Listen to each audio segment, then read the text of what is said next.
इतिहास सिर्फ लड़ाइयों और राजाओं की दास्तान नहीं है, यह उन वीरों की कहानी है जिन्होंने अपने साहस, बलिदान और अटूट निष्ठा से असंभव को संभव कर दिखाया। आज मैं आपको उस प्रेरणादायक अध्याय में ले चलता हूं जहां बाजी प्रभु देशपांडे ने पावनखिंड में अपने अदम्य साहस से इतिहास रच दिया।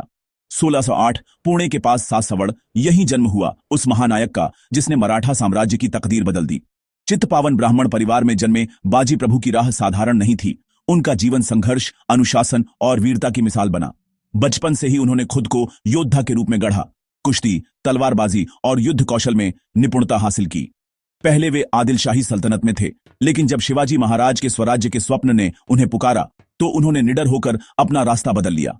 यह सिर्फ उनकी नहीं, बल्कि पूरे मराठा साम्राज्य की दिशा बदलने वाला क्षण था। बाजी प्रभु की वीरता और निष्ठा से प्रभावित होकर शिवाजी महाराज ने उन्हें अपना सबसे भरोसेमंद साथी और सेनापति बनाया। बाजी प्रभु ने अपने प्राणों की बाजी लगाकर स्वराज्य की रक्षा का संकल्प लिया।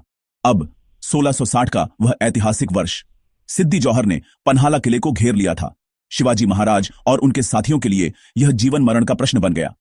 शिवाजी महाराज घिरे हुए थे, लेकिन जहां संकट होता है वहीं साहस जन्म लेता है। शिवा काशीद नामक वीर ने शिवाजी महाराज जैसा वेश धारण कर असली शिवाजी महाराज को रात के अंधेरे में निकलने का अवसर दिया। इस बलिदान ने अमूल्य समय दिलाया, लेकिन जैसे ही चाल पकड़ी गई, सिद्दी जौहर ने 10,000 सैनिकों को शिवाजी महाराज के पीछे भेज दिया। शिवाजी महाराज और उनके साथी विशालगढ़ की ओर भागे और पहुंचे घोड़खिंड के उस संकरे दर्रे पर जहां इतिहास लिखा जाना था। यहीं शिवाजी महाराज ने बाजी प्रभु और 300 वीरों को आदेश दिया, जब तक विशालगढ़ से 3 तोपों की आवाज न सुनो, इस दर्रे को किसी भी कीमत पर रोके रखना। यह आदेश नहीं, बल्कि विश्वास था एक नायक पर जो असंभव को भी संभव बना सकता था। बाजी प्रभु ने गर्व से उत्तर दिया, राजे, हम अपने प्राण देकर भी आपको सुरक्षित पहुंचाएंगे। और फिर इतिहास ने वह अद्भुत दृश्य देखा। 5 घंटों तक 300 मराठा वीरों ने 10,000 दुश्मनों को रोके रखा, अपने साहस, एकता और बलिदान से। संख्या कम थी, हथियार सीमित थे, लेकिन हौसला असीम था। वे डटे रहे, कंधे से कंधा मिलाकर अपने स्वराज्य के लिए। बाजी प्रभु घायल होते गए, लेकिन उनका संकल्प अडिग रहा।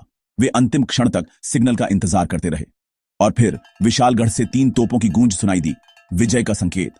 बाजी प्रभु लहूलुहान और थके हुए वीर गति को प्राप्त हुए, लेकिन उनका बलिदान अमर हो गया। वे अंतिम सांस तक लड़े। घिरे होने के बावजूद बाजी प्रभु ने अपनी तलवार नहीं छोड़ी। यही है सच्चा साहस। जब शिवाजी महाराज को उनके बलिदान का समाचार मिला तो वे शोक में डूब गए, लेकिन गर्व से भी भर उठे।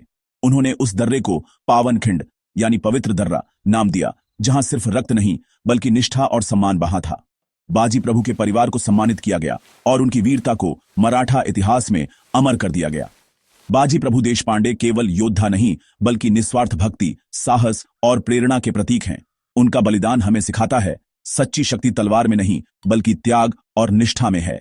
आज भी पावनखिंड की गाथा हर पीढ़ी को प्रेरित करती है कि जब इरादे बुलंद हों तो कोई भी बाधा असंभव नहीं।